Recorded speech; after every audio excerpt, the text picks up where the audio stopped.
have a president who believes he's above the law, pursuing the leader of another nation to investigate a political opponent to help win his election is not the conduct of an American president.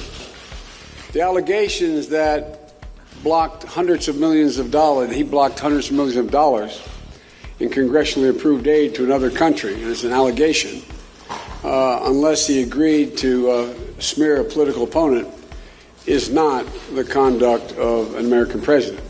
Before the wave of confusion surrounding the obvious corruption between Biden and son and a phone call President Trump made to the Ukrainian president to inquire on that corruption before the U.S. handed over $400 million to a historically corrupt nation, the Socialist Democrats' princess Alexandria Ocasio Cortez was whining that the bigger national scandal wasn't that the president wasn't impeached, it was that the Democratic Party wasn't impeaching the president. And now Pelosi and Schumer's true boss has made her satisfaction known. I think that we all, many of us, especially from districts that are experiencing the brunt of the president's decisions, have been feeling a sense of urgency around this. But I think the development around the whistleblower, I think these developments are exactly, where we need to be going. Biden and company are wading into the contempt quicksand. Because now, Joe Biden and his son, who had zero expertise on oil and natural gas and somehow got billions in deals from the Ukraine and China, will collectively fumble over their story as they already have from the start. The China investigation will ultimately involve the nephew of no less than Boston gangster Whitey Bulger and John Kerry's stepson. I can hear the destruction of evidence now in the Obama camp, as those transcripts between Biden and the Ukrainian officials seem to accidentally disappear. These two investigations will continue to waste even more taxpayer dollars and insult more of our collective intelligence.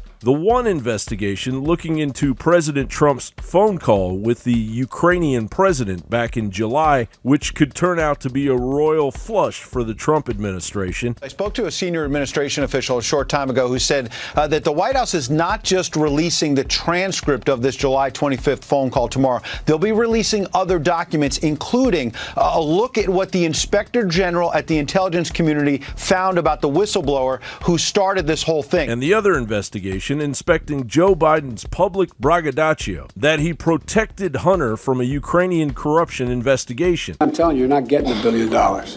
I said, you're not getting $1 billion. I'm going to be leaving here. And I think it was, 6 hours? I said, I'm leaving in 6 hours. If the prosecutor's not fired, you're not getting the money. Well, son of a bitch. Got fired. Not to mention, a corrupt Obama ambassador refused visas to Ukrainian officials to enter the U.S. who had evidence of the Obama administration's misconduct to give to Trump officials. Throughout all of this, is Trump playing 3D chess? The two biggest takeaways, one is that Trump is still being spied upon, even as president. That is shocking. And if this whistleblower goes in front of Congress and testifies, it'll be fascinating to see what exposure that opens up to other members of the intelligence community that apparently did have access to these calls and shared this clearly classified information with somebody who was not read in on the conversations and the big to begin question. with. And the final thing I keep wondering about is how long are Democrats going to circle the wagons to protect Joe Biden, who is increasingly showing himself to be a terrible candidate? Therefore, today, I'm announcing the House of Representatives moving forward with an official impeachment inquiry. Meanwhile, Pelosi, who doesn't have the votes for impeachment, has the nerve to quote Benjamin Franklin, while her do-nothing party continues to weaken its legitimacy as a party and the security of the executive office, quoting our founding fathers as if America is blind to the attacks the Democrats have waged on those founding fathers for years. They asked Benjamin Franklin, "What do we have? A republic or a monarchy?" Franklin replied, "A republic if you can keep it." We have to make sure that we can answer the constitutional call. The founding fathers were very clear. We have a constitutional responsibility to serve as a check and balance on an out-of-control executive branch. George Washington was a slave owner, and we need to call slave owners out for what they are. Whether we think they were protecting American freedom or not, he wasn't protecting my freedom. I wasn't someone who my ancestors weren't deemed human beings to him.